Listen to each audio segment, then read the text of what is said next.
And hello and welcome everyone to the comic multiverse where the worlds of nerd meet. We're back again, Matt. I took a week off last week, which I never do. I actually had a little trip there and then I had company afterwards. So, I'm still recovering from that. It felt like a million years when I'm away. We were just talking about. Yeah, it felt like a lot longer than just like a week basically. I think it's because, we live in these COVID times and everything, and our schedules really don't have much structure to them anymore. So this is No. like the one thing that I build my Yeah. entire week around. And because like Elseworlds Exchange has been on a little break for a bit, we're coming back with that this week, everyone. But yeah, because that was gone, it's just like, yep, I'm rudderless. I got nothing going on. I don't know what day it is. I don't know what time it is. Yeah, it was like when I have a show, it's Monday. That's the start of Yeah. the week. Pretty much, yeah. That's how I've been living my life for the last 2 years. I know what time it is when. I don't know what time it is when it is not. So yeah, it feels good to be back here tonight with everyone, especially tonight because we're filming this live Sunday, 10 p.m. I know there's a lot of competition for our fans' eyeballs out there right now. You could be watching the big AEW pay-per-view, which I probably would have done if I wasn't off last week, so I can't justify taking 2 weeks off to you or to Matt. Rick and Morty has like their hour-long finale tonight, and I think Legends also has its finale tonight. And I caught up on the last two Legends before we started. I'm like so far behind. I'm just gonna wait for it to finish and then just gonna binge the whole thing. It's a pretty solid season, but boy, can you tell Dominic Purcell and what is it? Dominic Purcell and Constantine, why is his name Matt escaping me at the Ryan. moment? Matt Ryan. You can tell there's a moment there where it's like, okay, and this is when we're both done. Yeah, okay. Purcell, you can tell exactly where it is. They like start a storyline with him. It's like, oh yeah, and this is when he realized he was done. And Matt Ryan is like, okay, there's officially no more stories left to tell with Constantine. I am going to go out on a high note. This is how I want to go out. Yeah. It's a shame. It's even more of a shame. I'm not too sure about Legends, but like all the other shows have been completely affected by COVID. Like Very. Supergirl's final season has just been terrible. So I've heard. Same Absolutely with Flash. terrible. Yeah, oh, Flash was awful. I hit one kind of boring episode that I fell asleep through. And I'm like, maybe I'll skip next week. And then you're telling me that it's the worst, and other people are saying that this is like the worst season they've had. I'm like, oh boy, I kind of want to start it, but I also kind of don't want to start it either. Yeah, no, that show, I think it's probably got one more season left in the tank, and then I they've got to stop it. I mean, when they made the Speed Force the villain, you knew that they were kind of in trouble. Where it's like, oh boy, you're really out of ideas, aren't you? Yeah. You know what I think it comes down to too, where it's like, hey, this Barry Allen Flash story has been going on longer, more unaffected, and less molested than any comic book story arc thing with Barry ever has, because usually they would have crisised it or retconned it or changed the Flash at this point. It's very rare that Barry gets to go as long as he does uninterrupted. Shit, I think the longest he went uninterrupted was when Williamson did the 100 issues. Yeah. And even then, they changed it up a bit where it's like, okay, now he gets to go to a different team. He gets to be part of the Cosmic Justice League, which we will be talking about. And, Wally gets to be the main Flash. And again, they tried building a Wally for this show, but unfortunately, the actor had a lot of stuff, outside the show that affected him, so they couldn't do that. Yeah, and they keep basing it around the whole team thing, and that just doesn't work because again, it's like a rotating team. So like, just when you're starting to get used to certain members, they're like, oh, we're gonna change them out for someone new. And they left too. I also worry about that for like Legends season too. Like obviously Legends didn't get good until like a couple seasons in when they figured out they were a comedy, and then they really like hit what was cool about it and everything. So I wonder how they're going to do for the next season, where it's like, okay, who are you going to bring in? Are you going to keep this skeleton team that you have? I wonder. Like Spooner, that new character. It's like, okay, so her story's kind of done when this season is over. Are you going to keep her around and add more stuff to her? What are you going to do? Yeah, it's in. I think with Legends though, like you can't. It does work with like getting new members in, because that's kind of like how it's worked since that second season. We've introduced new members, or like in what's her name, the girl who played Vixen, how they made her play a different character Yes, as a well. Like, couple different yeah, characters. like that was cool. That was cool. It allowed It them to do was something different and everything. And I think that very, very works much with so. Legends, but like other shows, it doesn't really work. The other problem Legends has that none of these other shows have is Legends got better when it stopped being a comic book show. Hmm. Now they just do whatever the hell they want and it's funny. And I really wonder where they're going to go from there because it's like, yeah, you guys stopped being a comic book show like a long time ago. Yeah. So like what are you going to borrow from? I don't know. I know there was talk there like, hey, what if they put Swamp Thing on the show? I'm like, the show doesn't have the budget to have Swamp Thing. No. They got one really good alien suit this season, and then they stuck with it. But yeah, so there's your little CW TV update there, everyone. So we ready to hop into the news, Matt? We ready to hop into stuff for this week? Yeah. All right, what do we got going on here? So obviously one of the biggest evolving stories in comic books right now is the exodus of some of the biggest names from Marvel and DC to newer Substack projects out there, newer untested Substack projects. The biggest one from just recently was James Tynion, who is winding down his Batman run as we speak. We had Fear State this week, the Alpha and everything, so he was doing that. And the big question remained is like, okay, so he's done at 74, which is very close. Who's going to take the book? You know, who's in the right position for it? And DC gave us an answer much quicker than I thought. And hey, surprise, surprise, it's Joshua Williamson, everyone. He's going to be your next Batman writer. Kind of felt like it was a given. In DC's new continued tradition of putting their entire company and its fortunes on the back of Joshua Williamson. Hey man, can you do it? I know you're doing literally everything else right now. You're cleaning up continuity in Infinite Frontier, and you're fixing mistakes of former writers in Robin and everything. Hey, can you also take this book as well? Again, he had to prove himself that he could take on Batman. That's why that's why he had to do like the big status quo changing event before doing, you know, the simple Batman book. Yeah, I guess so. I guess so. And he's got a Deathstroke book coming out as well. Yeah. And he's doing that Justice League Incarnate book too, isn't he? Yeah. So he's going to be a really fucking busy man. I worry about him getting burnt out. Now, again, a lot of those projects are only miniseries, but still, it's like one man, even if he is, you know, very driven and very enthusiastic, cannot possibly do all of this, can't he? I would have to think like most of it would have actually been planned out already, because he's definitely that type of writer where things are planned out way ahead in advance. Like with his fucking Flash run, there's 100 issues and everything felt planned out. True. So the big conceit of this is that it's Batman leaving Gotham City for some reason. Again, we'll probably see at the end of Fear State how that all ends up shaking up. But yeah, he's leaving, he's traveling the world and everything, and also he's got a brand new costume. Yeah, it's my favorite Batsuit.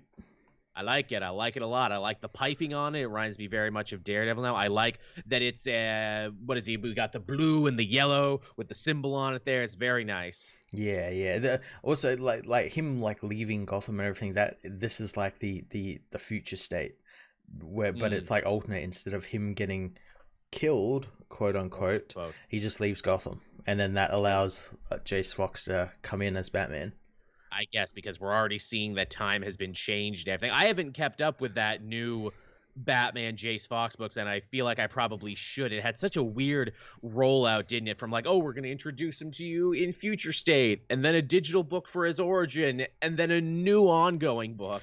Well, see, the thing that's what's really weird. The digital book, while technically was his origin, it technically wasn't, because that I Am Batman book is like a continuation of that, and it's still his origin. Because in that final issue, he still hasn't. He's suited up as Batman once, and it was in like a really shitty costume that he like stole from Batman. In that digital book. Yeah. But he still hasn't gotten like that suit we've seen him in with the mask and everything. Yeah. Interesting. Yeah. Huh. Yeah, it's I feel like we know for a fact the plan was supposed to be different. Tynion wasn't supposed to stay on for as long as he did. He was only supposed to write like 100 issues. Then he was going to tag off with Ridley, but then COVID and everything else, and, you know, the GC5G falling apart. So clearly they commissioned this stuff and they got to use it somewhere. Mm-hmm. So I guess this is how it shakes out. I mean, I'm excited for Joshua Williamson. I mean, everything he's written so far has been great. Yeah, and it's a completely different take on Batman. You know, he's leaving the city, he's getting out of Gotham, and I imagine we'll be following him, what he's doing. Yeah. I mean, it's good. You know, you need the refresh every so often. I mean, you know, people like Batman Inc. for that reason. Mm-hmm. Batman Europa. I mean, even the Dark Knight Detective that's going on right now with Taylor. People like when Batman broadens his horizons. Yeah. So good for him. Good for him. What else we got going on here? Some other big comic news coming down the pipeline. Marvel showed off several new tentpole titles that we can expect in the next months and year. Yeah. Lots of cool looking things coming. Yeah, you know, it's funny. I like the comics. It took them this long, but they're essentially now just doing what the movies do. Yeah. Hey, here's our timeline of stuff coming out, everyone, that you can, you know, expect and get excited for. Normally we do this with the movies, but we thought, fuck it, we'll do it with the comics now. So the first one here we have is Devil's Reign. This is going to be a big Zdarsky Daredevil event, which obviously, of course, we had alluded to this in a previous issue that, you know, Zdarsky and Checchetto's time on the book is coming to an end, but not really. No. Because it's coming to an end, and then we're going right into this big event. They promise a big, you know, final proper showdown with Mayor Kingpin and everything. I guess they're finally going to wrap that storyline up because that's been going on for a while now. Yep. It's surprising because it's like, yeah, you know, Kingpin came to power in a very Trump-esque grab and like a very thing that they were doing. And it's like, oh, well, that 4 years is over now, but we're still dealing with it, aren't we? I guess we got to deal with that. We got Avengers Forever, which, of course, is, you know, a reference to a much older, more famous Avengers story. Yep. This is going to be dealing with multiversal Avengers coming together as a team because Justice Incarnate is coming out around the same time. Because that's coming out around the same time. And I don't know if you knew this, Matt, but what-if scenarios and alternate universes are so really hot right now. They're so hot right now, and we need to get in on that. It's so hot right now. Honestly, I know I've said it before. You've been digging this modern Avengers way more than I have. I just, you know, haven't been able to find a thing to latch on to yet, and this also doesn't seem like something to make me want to latch on and start. Again, I think this is probably going to be the culmination of all of Jason's work on that book. I imagine. And I imagine in the new year we'll be getting a new writer. Yeah, it certainly seems that way. It seems like we're getting to that.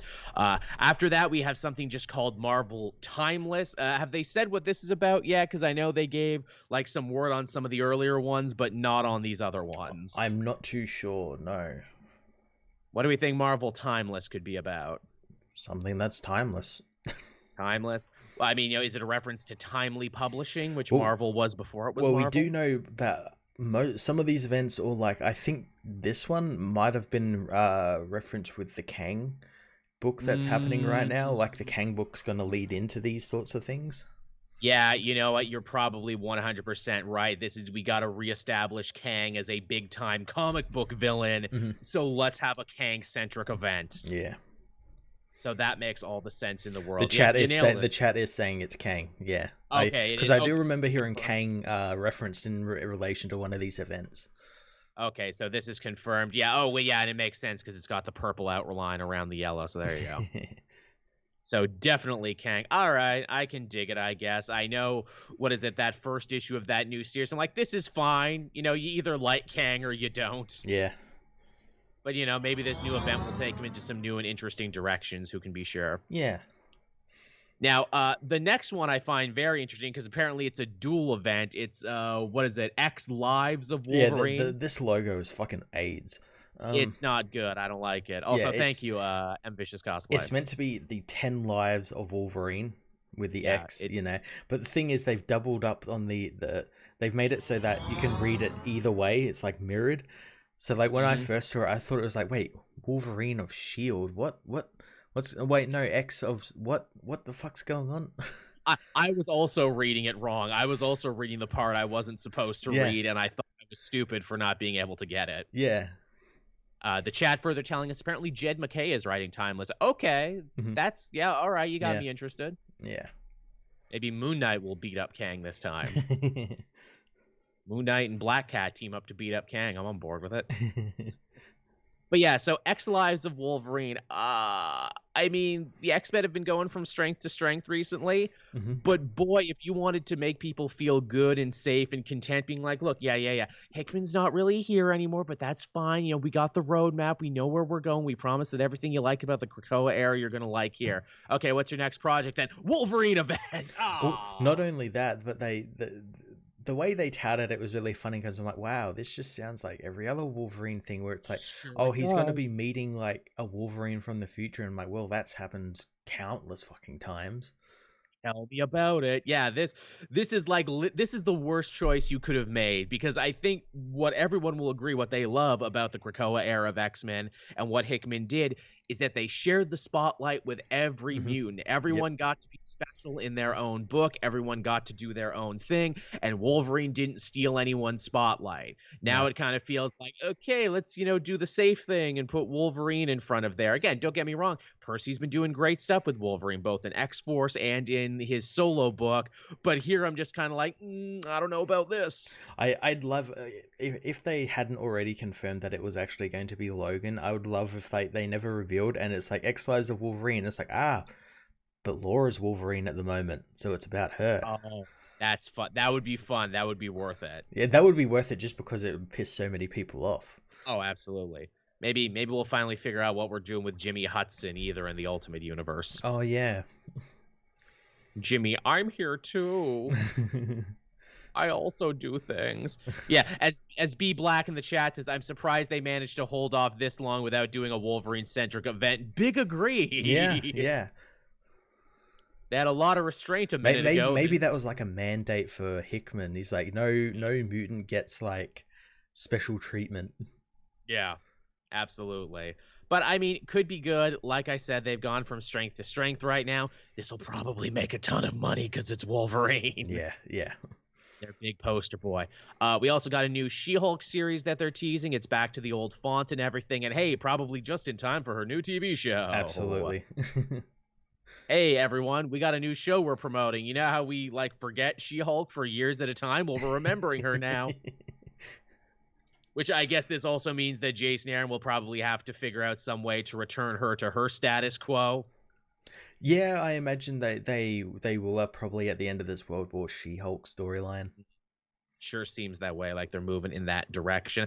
I wonder, is this, and obviously too, as we've seen time and time again with Moon Knight and all this other stuff, this book will probably give us a good roadmap to what the show is going to look like in terms of tone. I wonder, is it going to be funny? Is it going to be serious? Is it going to be, more Ally McBeal? Is it going to be, more like Jessica Jones? I wonder how it's going to be. Well, I heard it's going to be sort of a, like a comedy. As She-Hulk has been. A little bit of a comedy sort of thing, yeah. She-Hulk is funny. She-Hulk is good for workplace comedy. We also got Fantastic Four Reckoning War, which is apparently a big thing Dan Slott is all hyped about. Yeah, and I just want to also point out, font there, very, very Inhumans like. Yeah, is it ever? Same colors. Is this the big return of the Inhumans? Please. They're Please like, bring hey, them back. It's been enough years. They've spent enough years in jail. They did their time, they went away for a bit, they're learning and they're listening and they found, Inhuman Jesus and they're ready to come back. Sure, why not? I'm okay with it. Yeah. Again, I'm not reading Fantastic Four, and I don't know if this is enough to get me excited to pick up Fantastic Four, but if you are a Fantastic Four fan, I'm glad that you're getting serviced with something, because it feels like the Fantastic Four never get their own thing. They're always just ride-alongs for other people's things. They're always part of big events or something, but never actually have a big event. No, yeah, they just get to do their thing. So, that's good. Then, of course, the other big thing here, and this one was kind of unexpected, they're doing something new with Moon Girl and Devil Dinosaur. Yeah, and this will probably be around the same time their animated series for the character comes out. Doesn't that? I bet that animated series is going to do really good because this concept is just made to be an animated series. Oh, absolutely. Lunella is also getting a big push right now thanks to Dark Age. She actually gets to play a major part in that. Yep. which is pretty fucking good for her. I know, what is it? Our mutual friend Aaron, Professor Thorgy, he said, when he worked at a comic book shop, this book got like all the traction for like little kids. Like this was like such a big little kid centric book. It's geared towards little kids. It's everything you could want. Hey, this kid gets into adventures with a dinosaur. Oh yeah, and sometimes Spider-Man shows up. Yeah, exactly. Yeah. Michael Reese helping us out in the chat. Keep up the good work. We will, Reese. Thank you. Absolutely will keep it up. And thank you, as always, for supporting the show there. You can support the show anytime you want through the Super Chat system, which is something new to YouTube. This is why we simulcast. But yeah, so good for them. Can't wait for that. That'll probably be good. So yeah, here's your Marvel roadmap. Here's the stuff you can expect. So by and large, some stuff we're excited about, some stuff we're a little trepidatious about. Yeah, I'm looking forward to everything on here. But again, like some of the stuff, like the Wolverine stuff, like kind of feels like, I don't know why you're doing this. And again, it's happening just after Jonathan Hickman finishes up, so you can kind of tell maybe he was the thing kind of keeping the lid on all of this. Yeah, really, where it's like, hey, but what we haven't done, Wolverine? But Wolverine has like 1 billion stories. Can't we do something different? Can't Magneto have a trial? Maybe Apocalypse can have a thing? It's like, no, but where does Wolverine factor into this? Where does he factor into these stories? Yeah, Wolverine, for this whole Krakoa era, did not steal focus. No. And that's even coming with him having his own book as well during this whole thing. Yeah, he just had his own fun little side adventures and didn't get too involved in anything else. No. Which was nice. All right, our next story here actually involves the publishing side of things, and it's also a follow-up from a story we did a couple weeks ago. Katie Kubert, of course, a member of the very famous and legendary comic book Kubert clan, has been named the person who's going to be leading quite a few big DC projects into the future. She's taking over the DC horror line, the Fortnite line. Yeah, apparently there's a fucking DC Fortnite. They've only got one comic out at the moment, but yeah, I imagine it's going to have more. I guess it was really successful because they're devoting a whole line to it now. This is how I know you and I are old, Matt, where it's like Fortnite. Okay. I mean, shit, I bet if I covered it on the channel, it would do really good. I read the first issue of that, and it wasn't too bad, but mainly because it didn't focus on Fortnite. It just focused on Batman. True enough. The other thing that she's going to be overseeing is, of course, the Webtoon partnership between DC and Webtoon. Their new thing now, their new distribution method that they're working on that, they're hoping is going to shake things up and radicalize how comic books are read all over the internet. And yeah, I mean, they're throwing someone pretty good at it. Obviously, of course, she has the family pedigree, but she's done a lot of great work herself. And here's the other thing: Katie Kubert has worked for Marvel and DC. She's actually gone back and forth between both companies. I think she oversaw like a pretty interesting era there. Like I think Guardians 3000 was something she oversaw, and like a bunch of other stuff. Yep. Like books where it's like, oh, that's interesting. So yeah, it's cool to have and also like she's a younger person in the comic industry as well, which is also nice, especially if you're trying to work with something like Webtoons that looks to be a very youth-based initiative. Yeah, you don't want someone who's like 60 or 70 doing this sort of stuff.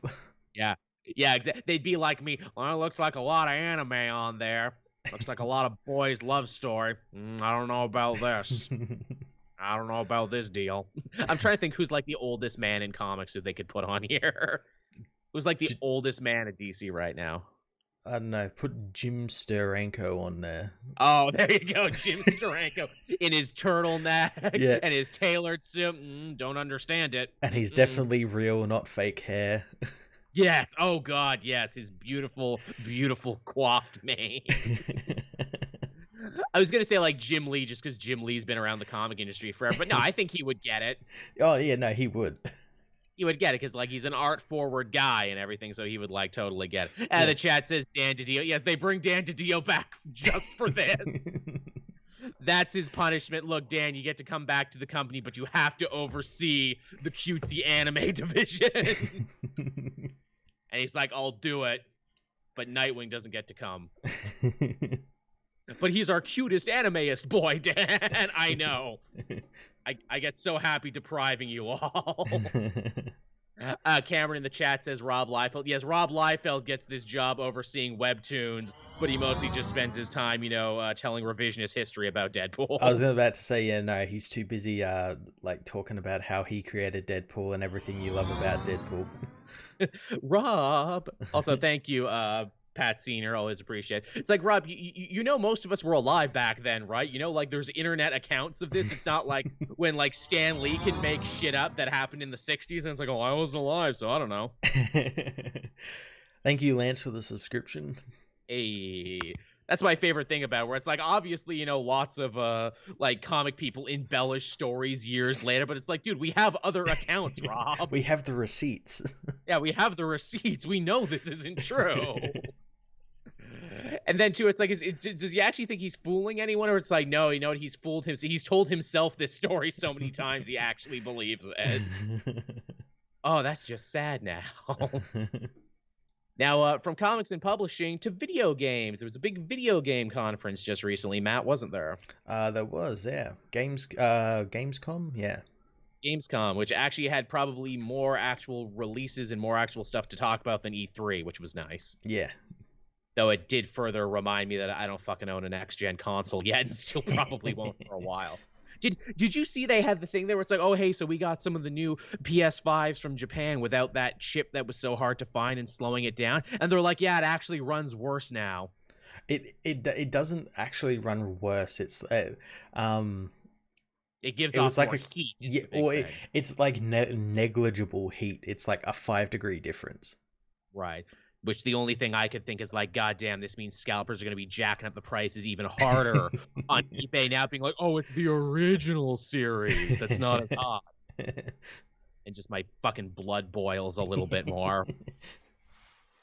Then again, it's like part of me like doesn't want to part with my PS4 because I have so many games and so much shit that lives on there digitally now. Yeah, well, you could always transfer it over. I'm sure I could, yeah, because there is a certain level of backwards compatibility, and it's also like the focal point of my like media center because I got like YouTube and Netflix and Amazon and everything that lives on there, Disney Plus. So it's like, god damn it, I'd have to re-upload all those things. I'd be pissed for a day. I'm sure it would be fine. Also, none of this is the story. The story is Midnight Suns, everybody. Yeah, Midnight Suns. A game from Firaxis, the guys that made XCOM. Yeah. Which I got really excited about because I'm like, oh yeah, XCOM Marvel game. And then they announced it's a card-based battle system. And yeah. I'm out. Yeah. I went through an up and down too where it's like Midnight Suns. I'm like, oh, fuck yeah. It's totally different than Avengers. We're going to be doing the paranormal thing. We're going to be dipping into heroes we don't normally see. Wolverine and Iron Man and Captain Marvel and Captain America. Oh, yeah, why? Yeah, they're the core members of Midnight Suns. I mean, they're not traditionally Midnight Suns, but whatever. That Avengers game had a rocky launch and everything. Maybe this will be the one to do it. Oh, it's made by the XCOM people. Oh, that's interesting. A superhero turn-based thing. Well, maybe if they don't make it so punishingly difficult, maybe I can get into this. And then you see the combat, it's like, oh, you can take 3 of anyone into combat, and oh yeah, cards. And I'm like, yeah. Now a lot of people don't seem to understand why a lot of people are worried about the card system, and that is because that's something they could easily monetize and use with microtransactions. Be like, you want to use Captain America's iconic shield throw, you got to pay us $4.99. Stuff like that. Now, that being said, the game itself looks pretty cool. I love the costuming. The designs are really solid. I particularly love Captain Carol's comfy casual chinos. I love she's just wearing a shirt with her logo on it and like very sensible chinos.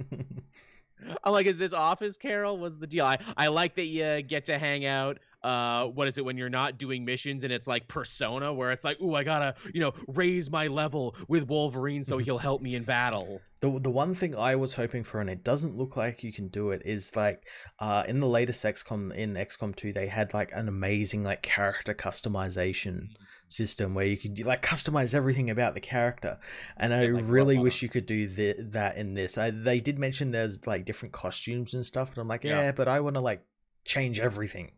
I want to go nuts with it. Now, you do have like your main character Mhm. who is your customizable character, which I'm Yeah. like, oh, that's cool. You can be the hero in the thing and you can probably make them to your liking. And then I'm like, oh, yeah, I guess this is why it's hard to do a superhero RPG because there's so The- many like masters of these characters being like, no, you can't make Captain America do that. Yeah, and that's like another problem with like creating your own character in like these already pre-established worlds, because they've done this before in like X-Men Destiny and Yes, a I bunch of other remember. games, and it never worked out No. because it was like, yeah, it's like, well, no, this character doesn't actually exist anywhere in the canon or anything. So they're like, what does it matter, you know? The problem is either you're not more powerful or cooler than the main heroes, at which point it's like, why the fuck am I playing Yeah. create a character dickhead, I don't want this, or you're much more powerful than the other heroes, and it's like, well, I don't like that I'm eclipsing Wolverine and Captain Marvel and Iron Man and everything. I'm Yeah. some jagoff. Yeah, that's why I liked the Avengers game, because you played as the Avengers. You weren't some Yeah. creator character. Yeah, it feels like outside the Arkham games and outside Spider-Man and a few others, a lot of video game companies are having a hard time cracking the superhero nut. You would think it'd be so easy. You'd think, but it really isn't. Like, I mean, like this one, yeah. this one's definitely closer because it's like, look, take a game format that works. In this case, turn-based, squad-based XCOM stuff, and slap a superhero team on it. Yeah, but then they're like, no, card system, no, original character, do not steal. Yeah, do not steal. It's very weird. They should do like a Paper Mario Persona with the Avengers, where you like hang out at Avengers Tower. That'd be pretty cool. Or no, the X-Men. The X-Men is even better for an RPG. You get guys to join your team, and it's all like turn-based Persona and shit. That'd be pretty cool. That Guardians game looks okay, but it also doesn't look like anything too special. I really think we need to see more about that. Like, I like some of the designs and everything like that for like the villains and everything and the costuming, but like we need to see more of that because that game comes out in less than a month. It comes out too soon. That's the thing. Well, I think we might see more because there's a big PlayStation event happening the end of this week. That's true. So we might get to see something there, but like, yeah, just show us like, because we did you see, I don't know whether you saw it, but they've just been releasing like little fluff pieces on it. They actually made like an 80s rock band for it to do the music. Oh, really? And they went hardcore into the music, and it's got like its own original music, like 80s like rock songs plus like licensed music. Huh, that's interesting. The Captain Kun saying, I find it weird they're calling it Midnight Suns instead of Midnight Suns SON. Yeah, me too. I kept checking it several times thinking I was writing it wrong. Yeah. I was like, yeah, when you sent me the thing, I'm like, no, he's written that wrong. It's SONs, not SUNs. I'm like, wait, what? Yeah. Someone in the chat saying, remember the Ultimate Alliance games. Yeah, you can only remember them because no one can buy them or play them legally anymore. Really? Yes, there's some like freaking legal dispute with the rights owner. That's why they like showed up on like the PlayStation Network for like a minute and then were gone again. Yeah, that's right. Yeah. Which really sucks because that format, the Ultimate Alliance, like X-Men, because they did one with them first format, was really good. And I feel like they should have been working to evolve that concept. I know they had one on the Switch and it was all right, but it wasn't like quite there yet. No, it felt weird. Yeah, like it was fun, but yeah, there was just something off about how it played, and all the villains were damage sponges, and that wasn't fun either. No. Yeah, so that wasn't great. Again, the truly great superhero games, are still, you can still basically count them on one hand. The Arkham Knights, your Spider-Mans, etc., etc. Deadpool was fun, but I wouldn't call it great. It was pretty good. It was pretty good. The Punisher on the PS2 from Violation, which we can agree is one of the best. Yeah. That's a hill I'll fucking die on. I don't care. Which, hey, Violation, speaking of them, at the same show, they're actually doing another Saints Row, which works for me, because if we got to wait 6 years for a new Grand Theft Auto, I'll happily take some Saints to tide me over. And I like that it's like a different setting, and they've kind of eased back on the wackiness of it as well. Yes. As you have to. Like, some people, that's the problem. It's like, no, guys, you couldn't take this any further. They were fucking fighting Johnny Gat in hell, and it was a musical and everything. It's like, guys, you got to bring it back a bit. Your character was like the president, and he had like he went into like VR worlds and had superpowers, and yeah. Again, you can't keep going any further on that, or you're just putting a hat on a hat. And you know what? I'm fine with that too, because like, hey, I think Saints Row 2 was actually the best one when it was Yes. when you had Yes. wacky and silly characters, but serious shit still happened, so the Yep. comedy was funny, you Yeah. know. It's because you didn't expect that to happen. Again, you know, when you go too crazy all the time and everything is a joke, it's hard to keep up with it. Yeah, and this this new one looks pretty decent. Like I like the change of setting as well. It's more again, it's more kind of in line with like GTA 5, how it's like set out in the on the West Vegas, Coast and everything, and yeah, Vegas and everything. I also liked the gangs because I always thought the villain gangs are where the series lives and dies. So you get like Mayan-inspired bikers with a bunch of like MS-13 tattoos, like a Wild West, you know, military corporation. I like that. And then you got like a bunch of Burning Man millennial influencers who love neon and started a cult. And I'm like, all right, I'm in. Of course, a lot of people were pissed off too because it's like, oh well, this, you know, the Saints gang seems to be younger and trendier, and you know, perhaps maybe queer too. I'm like, yeah. Again, did you not miss that the boss could sleep with everyone in the first one? Yeah, did you not miss like how diverse the gangs were? Yeah, they were. Did you not miss that and the fact that, you know, a lot of the times they started as like, you know, ethnic stereotypes, but grew beyond that. So here we're starting with them not being that, and you have a problem, and people are mad at everything.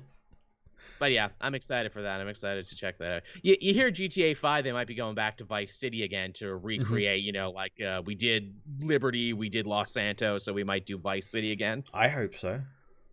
There's that, and apparently there's rumors that they're doing Vice City, but also you can travel back and forth to Cuba as well. Like Cuba is going to be a map there as well. Well, that kind of makes sense because I think they did that in a GTA 5 update.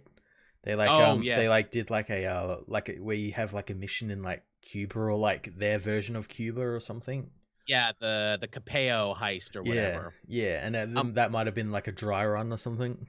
Yeah, I'm like, ooh, that looks fun. I'd like to play that. Well, you got to spend millions of dollars of in-game money to even get to that point. And I did pick up GTA Online again this week, and I'm like, oh yeah, this is why I quit, because this is like fucking kicking yourself in the balls to play if you don't have an actual team. It's such a weird online game because it's like they want new players to come, and it's like, well, there's no way like a new player would be able to even thrive in this. You would have to have been playing since day one to even like do anything. Or dump a shit ton of money into it. I think that's why how it's set like that, so to make people buy the fucking shark cards, and people buy and it ends up making like billions of dollars a year. Oh yeah, it's one of their most popular things. It's more popular than Red Dead Online, which is why Red Dead doesn't get nearly as many updates. They fucking fumbled Red Dead's Online's fucking online features anyway, so yeah. Which is a shame because I like Red Dead Online because you can do stuff solo and you don't need a team, and there's less griefers. The actual like community on Red Dead Online is nicer and more mature. Also, Captain Kun helping us out again. Never forget Spider-Man 3, the video game, had better motivation for Sandman to help Venom at the end than just revenge. Yes, actually, yeah, I remember the finale of that game very well, that his daughter was actually in the trunk of the car from the thing, and I'm like, oh wow, the video game people wrote a better ending. I remember that one quite vividly. So yeah, here's Midnight Suns. It could go either way. Again, Matt and I are uncertain about that card thing, but the rest of it looks... Yeah, I might give it a go, but I might like just wait and see what the reviews say about it. Yeah, we will have to wait and see. But hey, you know, company, if you need comic book tastemakers to play the game for you for free and talk it up, I mean, we're here. I mean, we're not sure about the card things, but we could be made sure for the right price. I'm very easy to buy. Just give me the game for free, please. That's all I want. Is that too much? Apparently it is. Now, our next story here, again, is basically a non-story, but it's something I know if we don't bring up, people will be asking. Hey, Shang-Chi came out this week, and apparently it ended up breaking both pandemic box office records and apparently some Labor Day records as well. Yeah, and it's still doing all those records. It's on its way to make some god-awful amount of money, like in a pandemic. That's like impressive. I think it was like, I want to say like 90 million or something.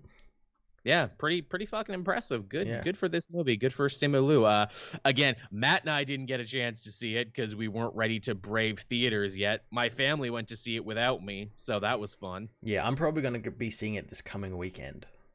Yeah, I don't know if I'm feeling it yet. Again, when it happens, you'll definitely have to talk about it. I know it comes out on the app in like 45 days, which it's normally a 90 day, so it's quicker at least. Yeah, well, I know for you guys, it's harder to see movies because like yeah, it's like we've got the COVID stuff kind of like down pat here, and it's Yeah. like we didn't have any community transmissions this today, Oh, that's good. so like I, so that's pretty good. numbers are shooting back up in what is it in Canada. So I wouldn't be able to enjoy myself seeing it. When I see a movie, I like to enjoy it. I don't want to be on edge, and I've already rolled the dice enough in the last week going down to the city, being around a bunch of old people and everything, so I'm not going to roll the dice again for Shang-Chi. Yeah, no. As I've been saying, no movie is worth braving this. Like I know all those fucking directors, and it's like, you got to go see fucking Dune or Tenet in cinema. You got to go see. I'm like, no, I'm not risking getting a respiratory virus just because you want me to see your film on a big screen and spreading it to other people. Also, yeah, hey, easy for you to say, Mr. Rich Hollywood director man who could probably afford the Regeneron and anything else he needed to get over this. Yep. Quicker than a regular person, and who you could afford to take work off and everything else. But yeah, sure, I'm sure it's very worth it. We live in such a weird time too, because it's like, this is out, Don't Breathe 2 is out, but Don't Breathe 2 is already like on the apps now, so it's like, we're doing day and date. Yeah, and people don't seem to realize as well that that's actually working. Like movies are making like a bit of money on these apps. Yeah, like probably more so than they'd make in fucking theaters now. You gotta wonder too if it wasn't for the whole Scarlett Johansson, lawsuit that's happening right now, and a lot of Disney's people getting upset about them putting it on digital and having no theater release at all. Would they have just put this up on the app? Probably. Because you figure they did it to all the other ones. They did it with Raya and the Last Dragon, which is pretty good. They did it with Cruella, which I didn't see. They did it with Jungle Cruise, which I still need to see. And it's like, one of these things is not like the other. One of these things is Shang-Chi. They might have done that, or they might have just waited, just because like this is kind of like an important movie as well. Very. Like, so I don't think they'd want to be like, we're just going to dump it on the app on a Friday afternoon, Yeah. Even if it is a Labor Day weekend, but still. Yeah. Yeah. So yeah, our news about Shang-Chi is that we have no news about Shang-Chi. I've heard it's really fucking good, and the fight scenes in it are fantastic. I heard it's good, and I hear it also goes places you're not expecting, because there's like a whole middle half that has not even been like breached in the trailer, and there's like magic animals and shit. Also, yes, Mulan, that was one, and Black Widow itself. So they did quite a few. This is the first one they didn't. Yeah. So wonder what this also means for, like, because we've got Eternals coming out in a couple of months as well, and Spider-Man and everything. I guess at this rate, if they made this type of money, this is probably going to tell them, hey, make them go to a theater anyway. Yeah, well, again, if Eternals can do the same numbers that this did, they'd probably just leave it in cinemas, just because like that'd be pretty good for Eternals, no one knows what fuck Eternals is. Yeah, again, I don't know. We live in a weird time now of releases, and I wonder, God willing, when all of this, gets under control, like how they're going to change it up and everything. Yeah. If they're going to change it up, or if this is just the way we see movies now. I definitely think that there's now going to be a place for day and date streaming. Yeah. And I think even like HBO Max is as stated as like, there's going to be a bunch of movies we make that will be specifically for streaming. Like The Many Saints of Newark. Yeah, and most of their DC movies featuring minority characters. Ooh. That's a spicy. Someone pointed that out to me the other day. I'm like, I never noticed that. You're just totally fucking right. It's like your Blue Beetles, your Batgirls, and all that. They're all going to streaming. What the fuck? Which seems even weirder now when Black Panther and Shang-Chi and everything freaking break massive records and become cultural touchstones for people. Yeah. It's a fuck of a thing. All right, well, that's all the news for this week, everyone there. Hope you enjoyed that. We caught up on some pretty big topics. We can talk about what we read this week, which, again, because it was kind of the end of the month, wasn't a lot of books, but there was some pretty big titles, though, wasn't there, Matt? There was, yeah.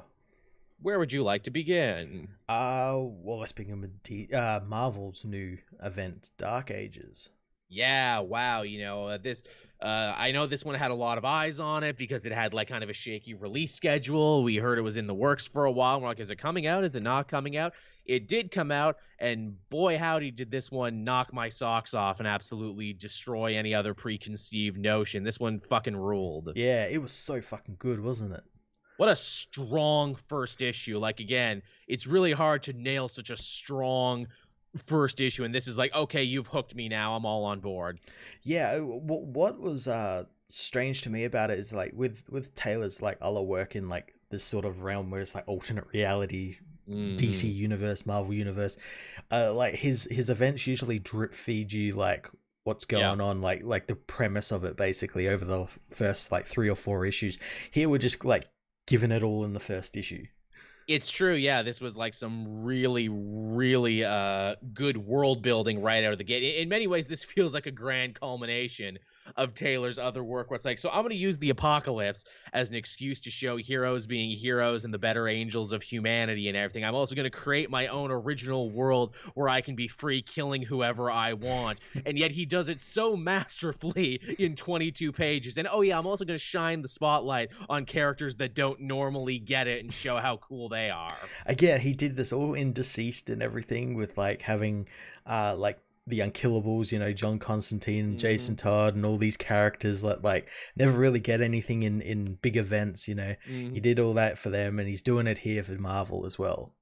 Also, do you love fan service and younger characters? Because I sure do. Hey, look, freaking Peter's got his daughter that you all wanted so badly, and he's happily married to MJ. Hey, you miss Moon Girl and Devil Dinosaur? Well, guess what? She's a focal point of this, and because we're jumping ahead in the future 7 years, she's going to get to grow up. Yeah, that's awesome. That's awesome. So good. And also too, it's like even just like a solid premise where it's like, yeah, how come no one's done this before? What if there was some sort of calamity that didn't destroy Earth but irrevocably changed it to the point where there's no more electricity? Yeah, it's like, yeah, Earth isn't like ripped apart, and it's not like some post-apocalyptic wasteland like a future imperfect or anything. It's just the power's turned off. Yeah, how does that change society? Yeah, we've fused with a universe where electricity cannot exist, which unfortunately means, yeah, no computers, no cars, no anything, and also all our robot friends die. Yeah, I also like the idea that like, okay, so like they've got all this, it's been 7 years, so like it's like, well, why hasn't anyone like tried to sort this out? It's like, well, if they did, then that whole Unmaker thing will turn back on and just destroy the world. So like there's like this dilemma. It's like, well, we could turn back on and go back to the way everything was, but then we'd have to deal with the Unmaker again and try and defeat them. And that almost, it took like a team of some of our strongest characters to just do this to him. So like, what do we do? It's the ultimate rock and a hard place situation. Yeah. I also like Spider-Man being like, yeah, and things sucked for a little bit, but you know what? We all came together and things were better. And then the apocalypse happened. Literally, the apocalypse. Literally. I love that too, where like everyone's so terrified. Like, oh, the Unmaker is coming. It's setting off spider sense and psychics all the world over. And everyone's in pain. And then you see N7 there just grooving on it like, yeah, boy. It's going to fucking unmake everything. I'm so stoked about this. Yeah. Just sitting there with a big villainous erection because it's like either he'll kill all the people I hate or something like this will happen. Yeah, it's great. The Unmaker as well is like an interesting character because they're technically not the thing that causes this whole event. No, they are a roadblock. It was Doctor Strange opening the portal and everything, and yeah, they used as like an item that like, oh, well, if they change the world back, then that will the Unmaker will come back and start fucking everything up. And we also get like a glimpse of Apocalypse's new like running crew there. We see Miles, who's fused with 2 symbiotes and looking horrifying. Yeah, a steampunk Iron Man. Which that's fucking cool. It's such a Tony thing too. I can't be without my technology. I can't be out without my suit. I'm gonna make a goddamn steam-powered suit. I'm gonna strap a train engine to my back and you can't stop me. Well, Peter did the same thing. He's got like steam-powered like web shooters.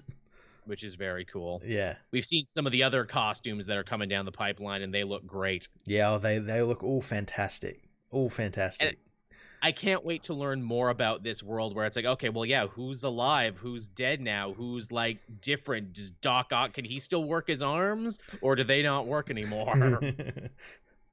How does anything work now? Like, what about just guys who have cybernetic enhancements, like frickin' the Reavers? They can't work because they got mostly robot parts. Yeah, well, we saw some of that. We saw, like, Viv Vision going offline because, like, she's all robot. So, like, okay, so that means, like, all these robot people die. Is, like, Deathlock. Like, what's his deal? He's, like, half cybernetic. Is he? Yeah, half alive. I like as well.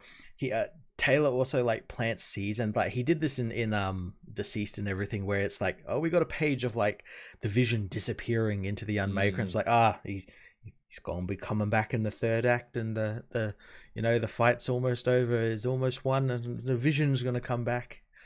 Usually how it works. Yeah, is Forge the most useless X-Men now because he can't do technology? Yeah, Forge and WizKid. Does Cable get better or worse with the techno-organic virus? Yeah, good question. Wow, I never considered that. You're absolutely right. I mean, I guess Shocker can't shock stuff no more.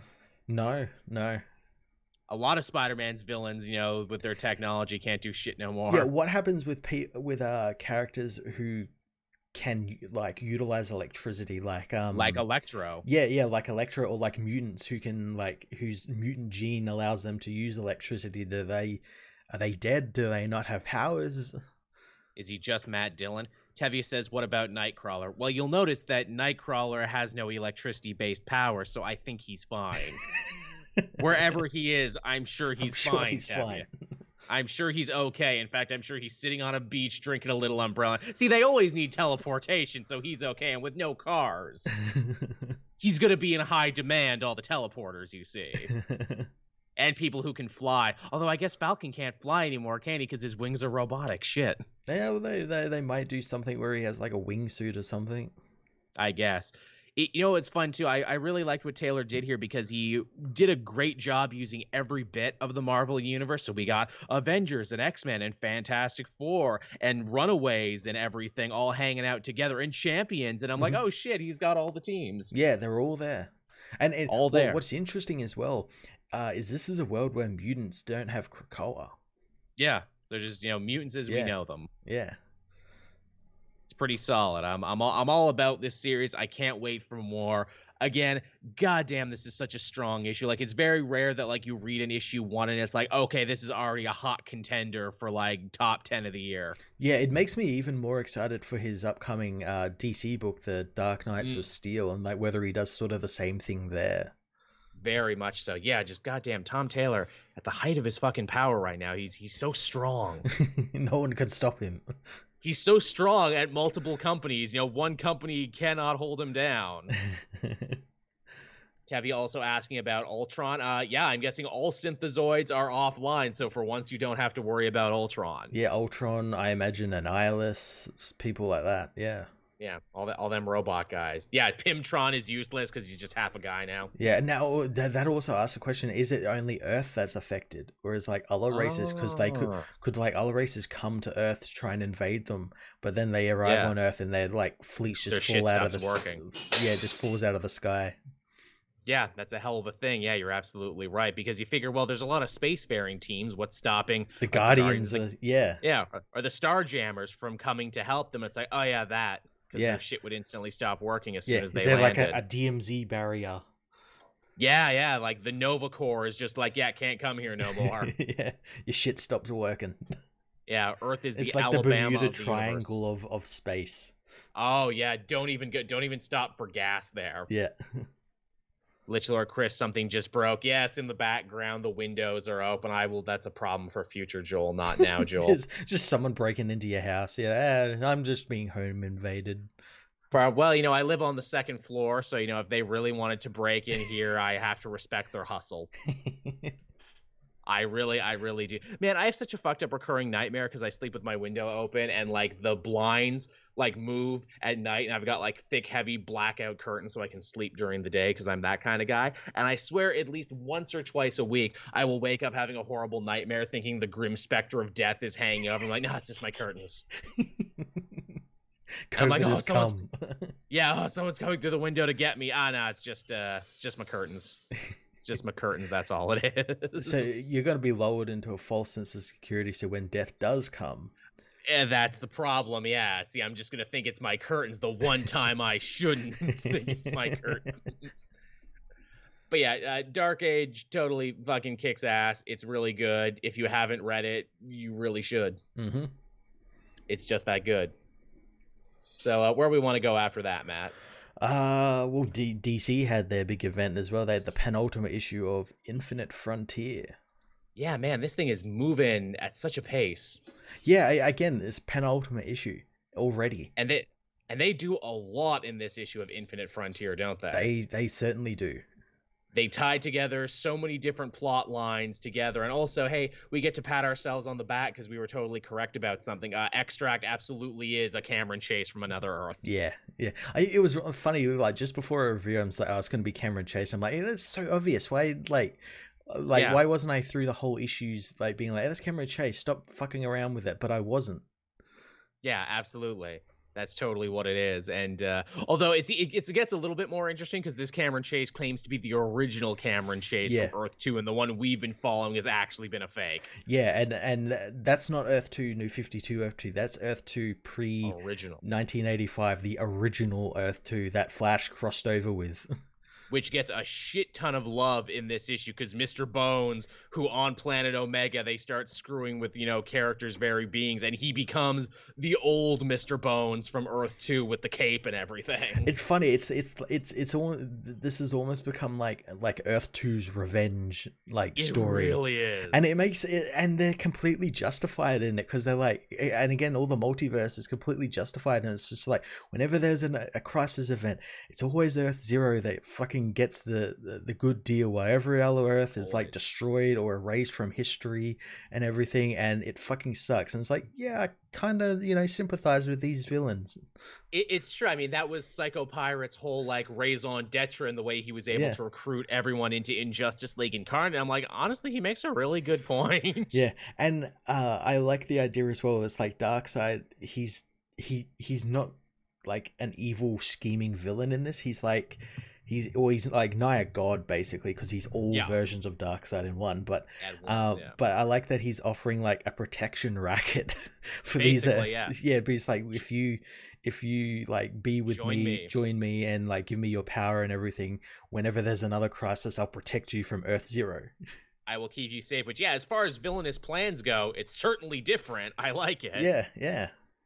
And again, too, a lot of Earths go along with it. Mr. Bones, who, is kind of like, a morally gray villain, he goes along with it. Machine Head goes along with it. A lot of characters who we actually like are like, hey, man, I'm sorry, I can't trust Earth Zero and the League to, have our best interests at mind. Yeah, it's all completely justified. Yeah, which is good. I love that moral ambiguity we got going on there. I love Jade after like multiple issues of her brother and father trying to save her. She just beats the shit out of Bones and saves them. Yeah, I like that. That was like a running thing with them, whereas they're like, we're gonna go save Jade.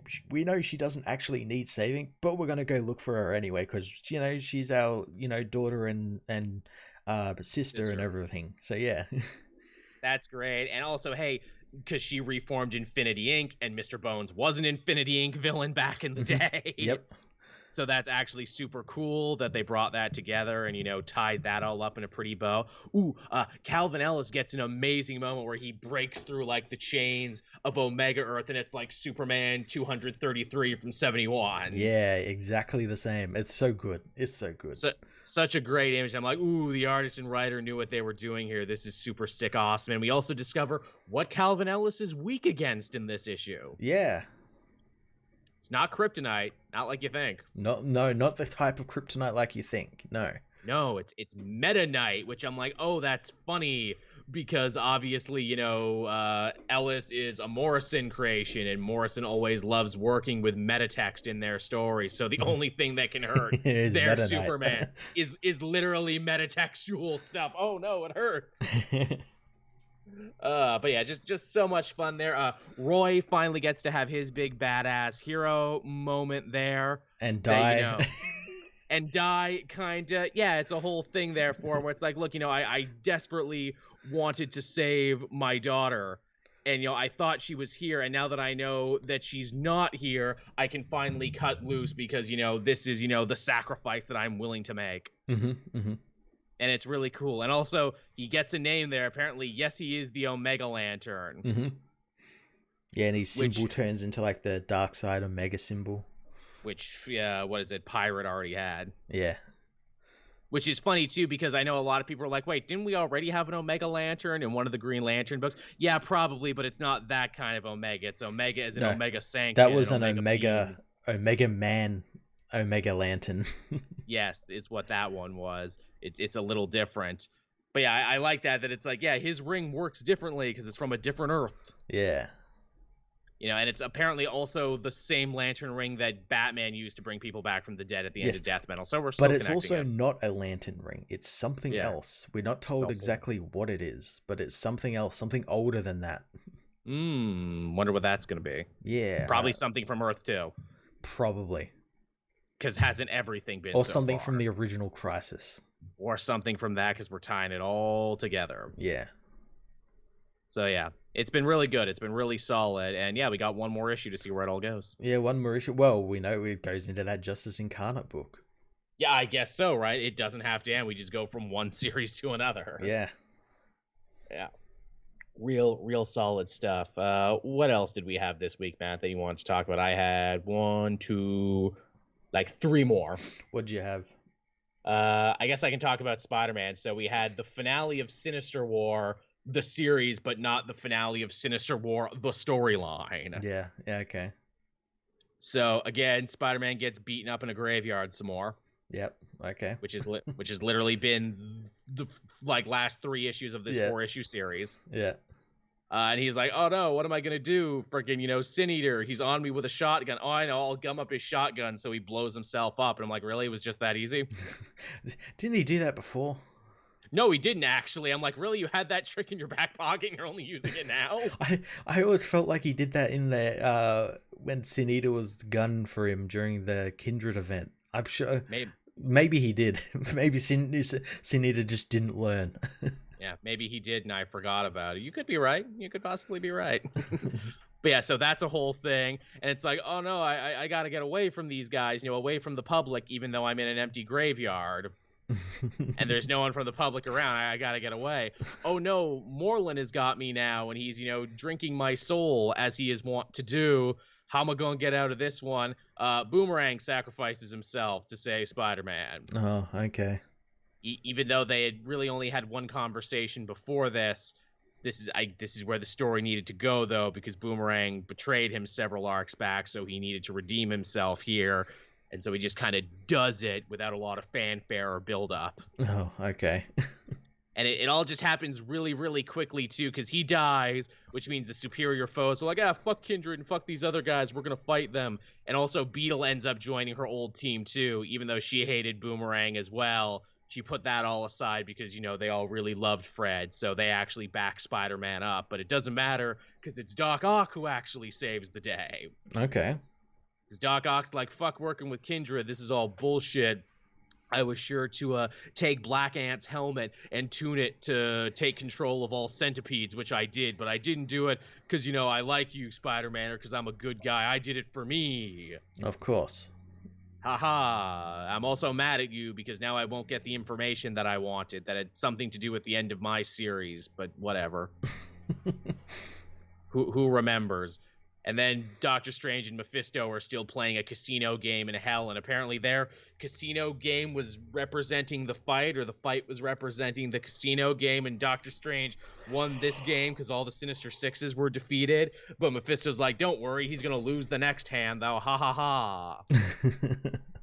And that's where that one ends. And I'm like, okay, so I liked what you did with Ock and Boomerang, but I didn't like that it took us like basically 2 issues of nothing to get here. Yeah, yeah.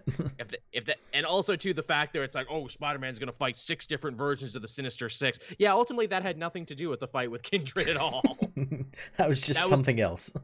That was just kind of a roadblock. That was a mild roadblock they needed to overcome, which he did very easily in the end. Oh my god. And I'm just like, wow, way to squander an actually pretty cool idea. Also, I am almost certain that this was supposed to be 6 issues that got cut down to 4. It seems like it, because there's like a lot of dead air, and like the tie-ins don't seem like the Amazing Spider-Man issues that tie into this are completely unconnected to the fight. Yeah. So it feels like they was meant to all be sort of longer or something. Yeah. We got a whole side series about a fight that ultimately ended up not mattering at all to who Kindred is and what their ultimate plan is. Mm-hmm. Which is a shame, because the lead up was so cool about 6 different Sinister Sixes. Mm-hmm. That didn't matter. So that was that. Man, I hope the rest of the story sticks the landing. Yeah. Yeah, we got some time to get there. Yeah. Also, I think I said before that Batman ended at 74. No, it didn't. Spider-Man ends at 74. Yeah, they're the same thing. They're both ending. That's what happened. They're both ending. But yeah, so it was, oh boy, it was something. It was, yeah. It was certainly something. What did you have, Matt? Let's have a look. I had the absolute final issue of Batman Superman from Gene Luen Yang, yes. the 2021 annual, which was it wasn't the end of the whole Archive of Worlds story, because that ended in the actual book. This was like a follow-on adventure. Oh, right, basically. Okay. And again, I don't know whether I talked about that last issue, but in that last issue, that actually connected up with Infinite Frontier. Oh, did it? Yeah, Darkseid ends up getting some of the Archives of Worlds, like some of the film reels with like different worlds on it. Oh, no shit. So I don't know what the fuck he's gonna be doing with that. No, I don't know either, especially because like, hey, the book is done now, which is such a shame.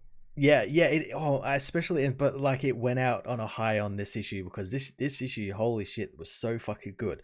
So the whole premise is that Batman and Superman of those 2 worlds from the Archive of Worlds switch places because to deal with villains that their skills are suited for. Right. So, and the book is, you can read it front to back for the Superman part of the story, and then back to front for the Batman part of the story, and they meet in the middle. Oh, that's very interesting. Yeah, so the Superman part is he goes to the world of the night, to the Gotham there, and teams with Jim Gordon and the Eagle, which is Alfred's persona, which is basically just Kato, like Green Hornet's Kato. Yes, I've seen that panel, I'm pretty sure. To fight the evil Warden Luther of Arkham there. Who has taken control of the whole Arkham thanks to taking the mind of another Luther who was the Unknown Wizard. He takes his mind and kind of becomes like a Brainiac amalgamation sort of thing, and he ends up turning Arkham into Lexopolis. Big city and everything. So Superman's like, okay, I'll stop this. He's a mad scientist. It's what I do.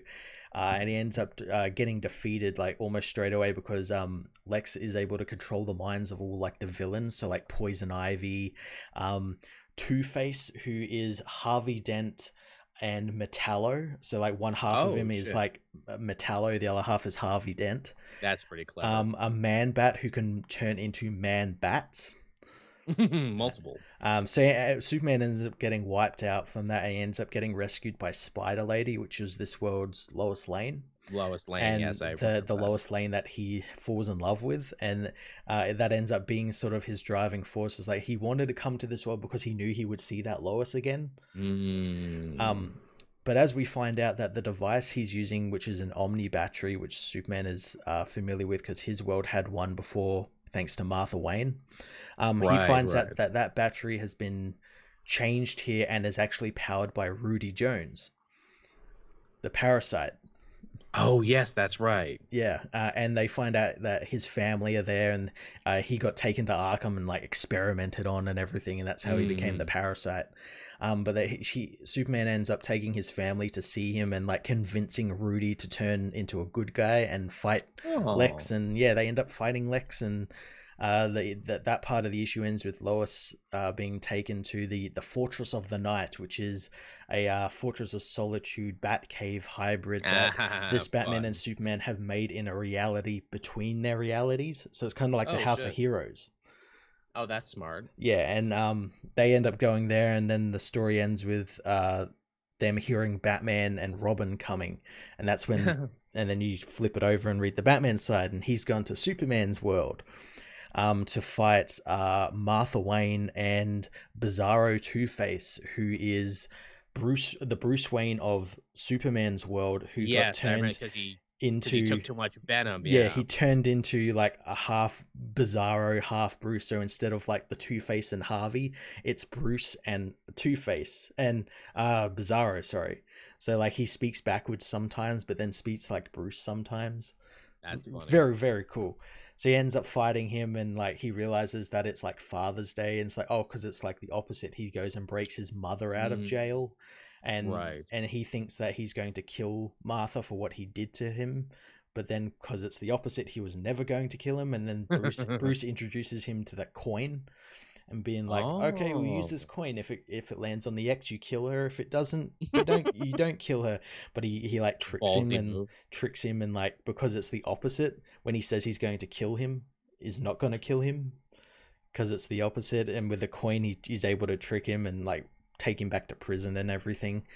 And there's like the subplot with the Alfred of that world, which was Bane. Yes. He wanted because Martha was free from prison. He wanted Martha brought back to him, so he could protect her.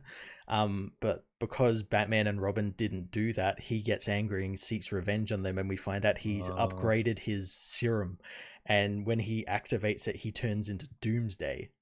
Oh shit. So unexpected. Batman and Robin have to lure him back into the Fortress of the Night, which is where they pick up from the end of the Superman story. And Superman, all the problems Superman ends up fighting Doomsday and defeating him.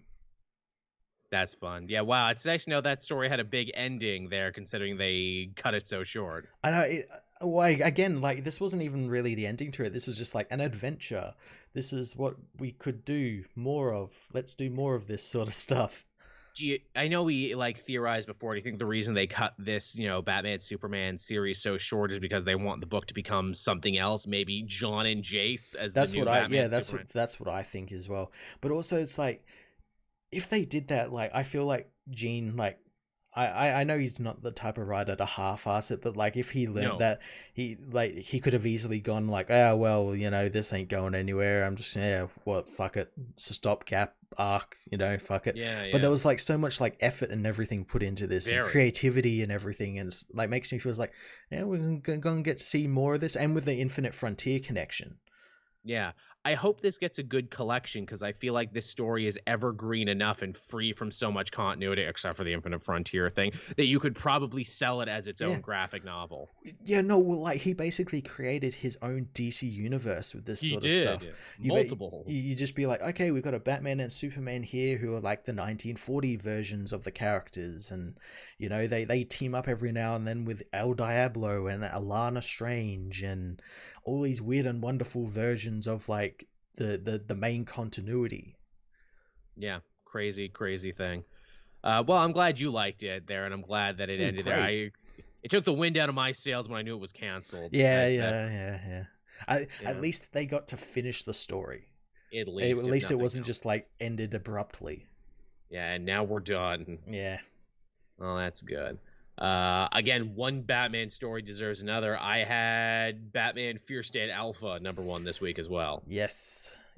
Not a hell of a lot happened in this one. It's setting up a lot of tie-ins that I was either gonna read anyway because I was reading the book, or not. I saw that list of tie-ins and just got so tired. Yeah, I'm just like, come on, guys. So many. This is such a simple story. This is just like, come on, the city goes fear crazy. This is really all you need. How many ways are you going to spin this? It's even worse because I caught up on our Nightwing recently, and it's even worse because we had that last Nightwing issue where it's like, hey, he's announced the Foundation. What's next? Fear State. Taking all the wind out of the sails. Yeah, he's not going to be in Bloodhaven anymore. He's going to be in Gotham. I know. The only part from this that I think really stuck out that I enjoyed was we actually get to see the original meeting between Simon Saint and Jonathan Crane. Yeah, the foundation of like everything, and we learn that Fear State is a theory that Jonathan had and was working on, and it basically boils down to if you can push someone to like a breaking point, or like a society to like a breaking point, they'll come out the other side different, more or less. J-Pod, do I have to be reading / caught up on Batman to read this Alpha issue? Yes, very much absolutely. So. You will not know who any of these new characters are that they're running with, because obviously, Harley and the Gardener take Miracle Molly and the Insanity Collective to Poison Ivy's garden to try and keep them safe, because if Saint and the Peacekeepers manage to catch them, they're going to scapegoat them for the terrorist attack and everything else. And we're doing the Queen Ivy story, but we're not doing it here. We're doing it over in, the Harley book. So that's going to be that tie-in if you're so interested. Yeah, well, I might read that. I don't know. I just looked at that list of things. And I'm like, oh my god, like which ones of these books are gonna matter? For real, I'm just gonna be reading Batman and Nightwing because they were the ones I was reading. Yeah, and probably Detective. Yeah, Batwing, Nightwing, and Detective. Yeah, those are the ones worth reading. So that's the thing that I'm going to be doing, but I was gonna be doing it anyway. So Yeah. But yeah, honestly too, you could probably skip this Alpha because it's mostly just it's either reiterating stuff you already knew or setting up tie-ins that you may or may not be interested in. Yeah, I suppose if you wanted like a bit more of a better understanding on what a Fear State is, you could read it, but like I am sure they're going to reiterate it over and over again throughout this whole event. Super Speedster asking, who is Queen Ivy? Queen Ivy is Poison Ivy, who seemingly went crazy and is more powerful now. But also, Poison Ivy is also there. But if you want to read more about it, read the Catwoman book, because apparently she's been in the Catwoman book this whole time. I didn't know that. Neither did I. Also, Roy Harper's daughter is also in the Catwoman book, and we see her for a minute here. I knew that, yeah. Apparently, there's it's a big happening book, the Catwoman book, that none of us are reading. It's a hell of a thing, man, I tells you. Yeah. It's a hell of a thing. But yeah, so you can pretty much skip Batman Fear State Alpha. I'm literally struggling to try and remember what happened in it right now as we talk about it. Well, again, like you've kind of talked about what happened. Yeah, like there's that meeting with Simon and Scarecrow where they set up like the whole Fear State thing, and we learn that they're like in league and then have always been in league. And then in the present, obviously, Simon betrays Scarecrow and everything. I did like that Scarecrow. Not only is he the villain, he's not doing it out of like any seemingly malicious intent. Like he fully believes that he can save Gotham. By doing this, and like he doesn't want like money or anything. He just wants credit. No. He wants credit. There's a bit of metatext going on there too, where Scarecrow's like, "I want to be as regarded as big a villain as Bane and Joker. Yeah. I want a whole event dedicated to myself." Well, here you go. Got a whole event yourself. Also, he apparently stole some Mad Hatter tech too to try and. That's referenced in Future State as well. Okay, so especially in that Future State Gotham book. Yeah, so that's going to be a thing. Yeah, they even mentioned Future State here. They call it the Future State of Gotham. Yes, I know they did there. Ha ha ha. That's funny. I had one last book. How about you? What'd you have? I had Hellions, issue number 15, a major turning point for this series, actually. Okay.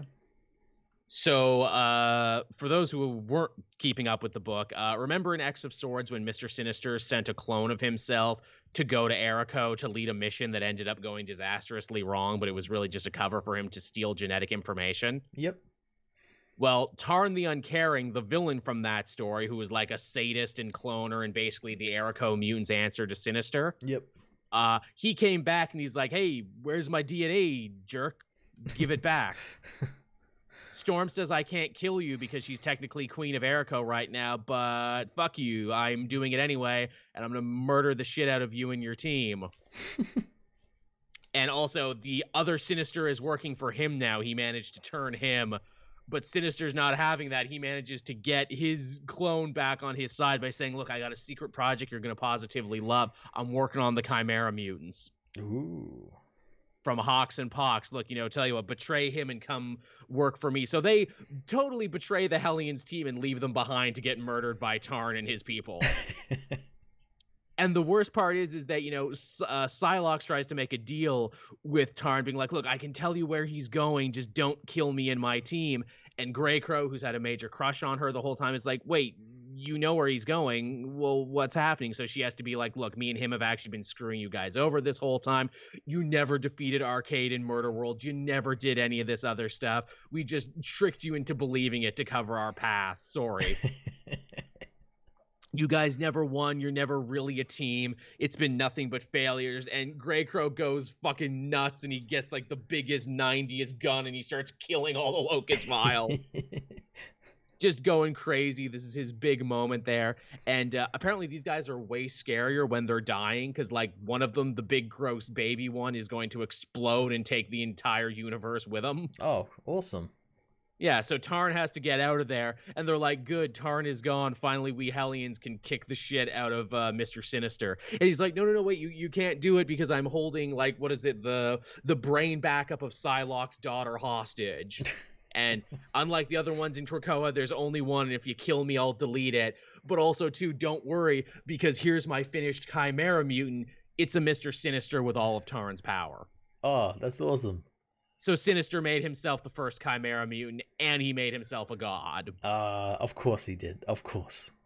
And he's like, okay, so we're cool, right? You're not going to do this. And it's at this point, Empath, who hasn't done much for like the last several issues, goes, yeah, I'm not going to let this happen because I've actually been working for Emma Frost this whole time. She put me undercover with the Hellions to break up this plot. He then takes control of Havoc, and Havoc blows up the whole clone lab. Oh, that's great. And I'm like, that's such a freaking smart move, because it's like, yeah, Empath was one of her students, wasn't he? Yeah.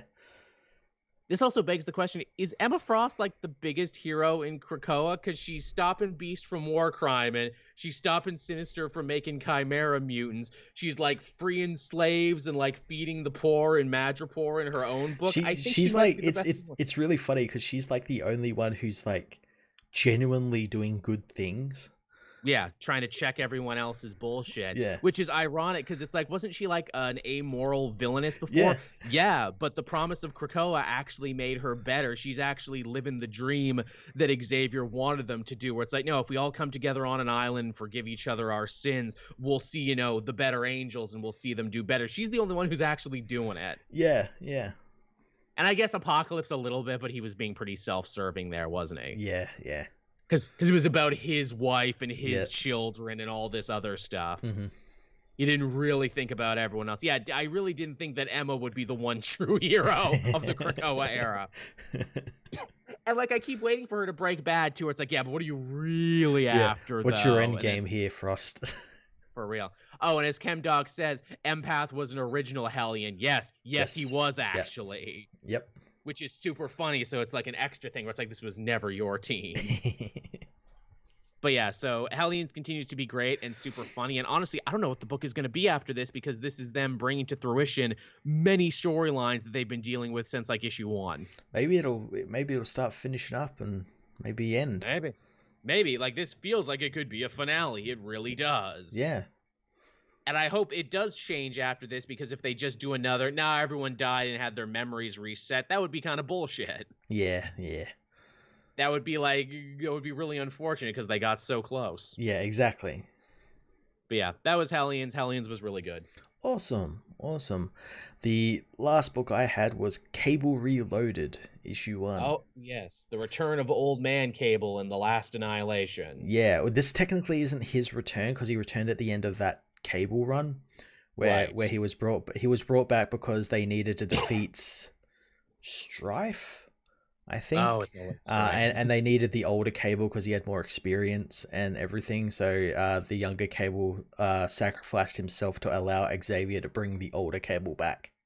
Which was always an option, apparently. Yeah, apparently. Oh, I think it worked because, like, the Summers family, they mentioned that here. It's like, it was only happening because the Summers family were kept, like, they need to keep them in good favor, But yeah, it's funny because this whole book kind of, like, spawned out of a joke Rocket said in The Last Guardians of the Galaxy, where, like, his whole deal was like, okay, so how do we defeat Dormammu, who's like gathering power? It's like, oh, we'll just get a big gun and shoot him in the face.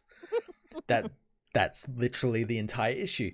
The Cable has whole the biggest guns. Yeah, so Abigail Brand and Rocket are working together, and they recruit Cable, as well as a team called the Exterminators, to head to a planet called Breakworld, because there's a weapon there that they can shoot Dormammu in the face with. And Solid. We learned that it's like a super gun. It's like a gun that transforms into a giant robot. It's basically Unicron, basically. And it transforms into a giant gun and everything. And so the team get down onto Breakworld, and the team's like WizKid, Boom Boom, Cannonball. Boom Boom is in this. Holy shit! And a teleporter named Lila, who's used to, date Cannonball and everything. And every one of their and Cora the Burning Blade, the Iraqi right, yes. one that was part of Sword. That's like Abigail Brand's like Hitman, whose powers are like able to like enhance everyone else's powers. And everyone has like a job to do. Like Boom Boom has to create like a bomb, and her power is enhanced by Cora's power, so she creates like a huge bomb, and then it's flown to the robot by Sam, who then blows it up and allows the team access where WizKid is able to take control of the like systems and everything, and take the ship into their command, and then Lila has to teleport it back to port that port place on Port Prometheus, Arico, yeah. on Arico. Yes. So now they have a giant gun to shoot Dormammu in the head with, and what they're using as bullets is they've gotten all of the Mysterium they had in stock crafted like this huge like bullet out of it. And they're like, oh, we're just gonna load the gun and just go shoot him in the head. That sounds dope as fuck. Yeah, Cable also has a new arm. He's got like, apparently he's been able to always have like a holographic arm, and it's got like special combat tattoos. Like he activates one, it's called Nikki. It's like the devil, and it's like a combat tattoo that like does like auto targeting for him and everything. And yeah, it looks really cool. It was a really cool issue. I like that like they kind of leaned hard into the fact that this like 90s Cable's back. And like they make references to the pouches. He keeps asking. It's like everyone's always asking me what do I keep in all my pouches? And the answer is pretty simple: bullets. So what we're saying is that the new marching orders for Cable is self-awareness. Yeah, pretty much. I'm fine with that. Yeah. I wonder when we'll see old Cable hook back up with the rest of the X-Men on Krakoa. Yeah, I imagine it'll probably be after this. Like, yeah, because at the moment, I don't think many people know that old Cable is back, because he's kind of like being used by Sword and Abigail Brand as sort of like a shadowy sort of spec ops team sort of thing. He's also not on any team at the moment that I can think of. No. So yeah, that's fun. Was that everything you had this week? That's everything. That's everything. So there was the show, everyone. We hope you enjoyed it. I'm glad we could come on and hang out. No, like I said, you had a lot of options for entertainment tonight, so we're very glad that you picked us. Yes. Thank you, of course, everyone who donated. We very much appreciate it. If you're a patron and you help us out that way, you'll be sure to get the show in audio and visual format first before anyone else. If you still want to support the show and get yourself something nice, you can always get yourself a delicious Wild Bill soda. Delicious craft soda, great for the summertime, great for any time. We got the promo code right down there at the bottom. You use Cape Joel for 10% off your first order. Yeah, get some of that good soda that I can't buy. That's Matt unfortunately can't buy, which is a shame. And I gotta get back on my diet soon. But a little treat's fine. A little treat's okay. Yeah. So yeah, you got anything else coming up, Matt? You want to talk about anything you want to hype? Well, next week sometime, probably after our next show, but next week I got a cool stream sorted out. I'm going to be live building a Gundam on stream. Oh hell yeah!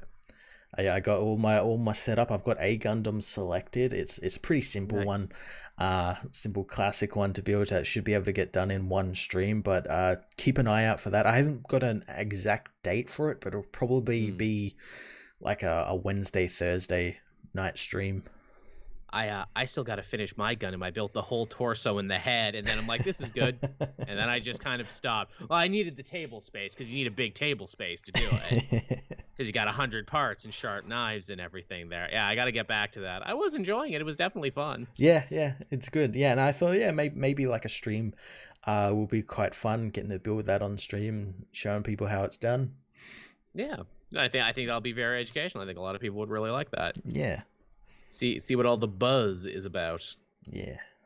Yeah, that would be good. Do I have anything else planned? No, I don't think so.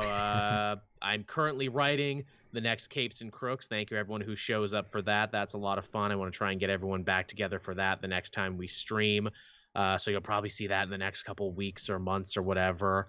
What else? Elseworlds Exchange is coming back. I actually sent a bunch of new topics to Sal. We're working that out right now on his end and everything there. You know, we're not sure if we're going to change the date and time or if we're going to keep it the way it is. In fact, if we didn't have a show tonight, I think he wanted to try and do a test run and being like, well, what if we do it on the weekend? Will people like that?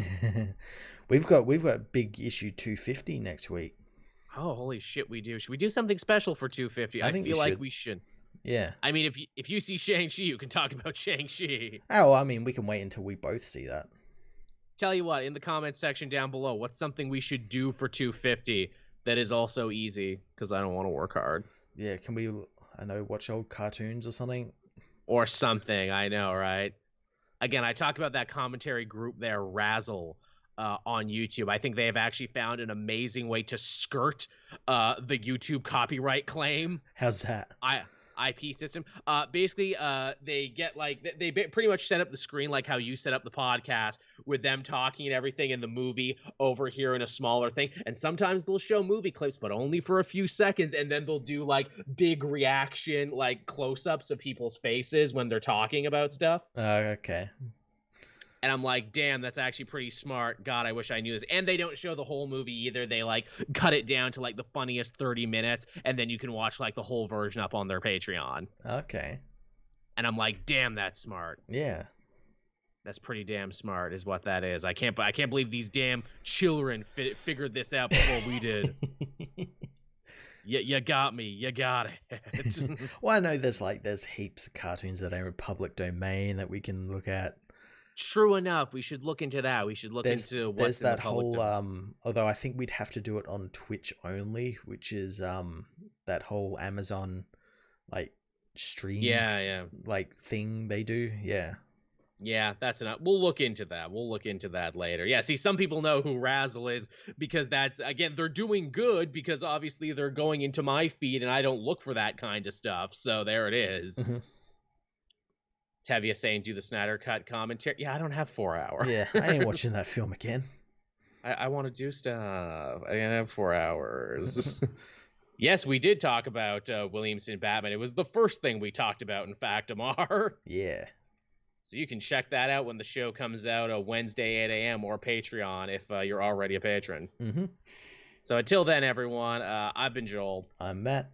And we will see you all next time, everyone. Thank you so much for watching. Bye-bye. See ya.